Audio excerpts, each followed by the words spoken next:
Vai, seu toco tosco! Quer uma ajuda aí, xerife? Não! Obrigado. Eu consigo. Vai, pega, seu toco! Ah!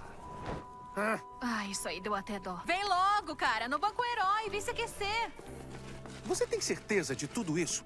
Porque se voltarmos para Maritime Bay... O que temos a perder? Devolvendo a mágica para os nossos inimigos? Ah, deixa eu pensar... Eu não sei. Muita coisa. Para com isso. Elas parecem inimigas pra você? Meu brilho é água marinha? Essa é minha sexta cor favorita! Ah, eu não sei. Talvez eu deva voltar para Maritime Bay, onde eu sou Se útil. é isso que você quer, mas você devia saber que eu tô feliz de verdade por você estar aqui, Reed.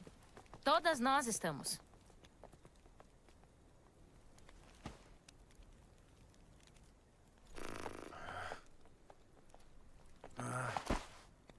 Então, acho que devemos ir ao amanhecer. Última parada, Bridlewood. O que foi, Izzy? É só que... tá com vocês pôneis tem sido a melhor coisa que já me aconteceu. Eu acho que... eu só não quero que a nossa aventura termine. Mas, Izzy, vai ter sua mágica de volta. Posso te fazer uma pergunta? Por que você veio para Maritime Bay?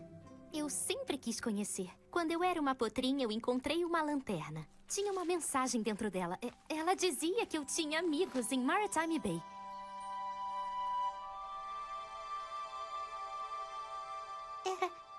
Era você. Fui eu que fiz com meu pai.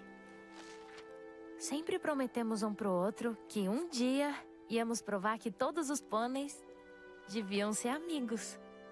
Temos que fazer nossa parte, casca e coração.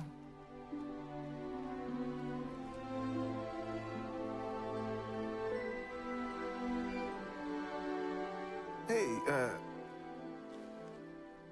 eu quero fazer a minha parte.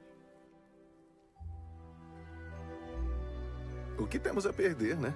Isso aí! Uhul! E eu tenho que admitir, uma floresta com unicórnios até que soa meio mágico. Ou não.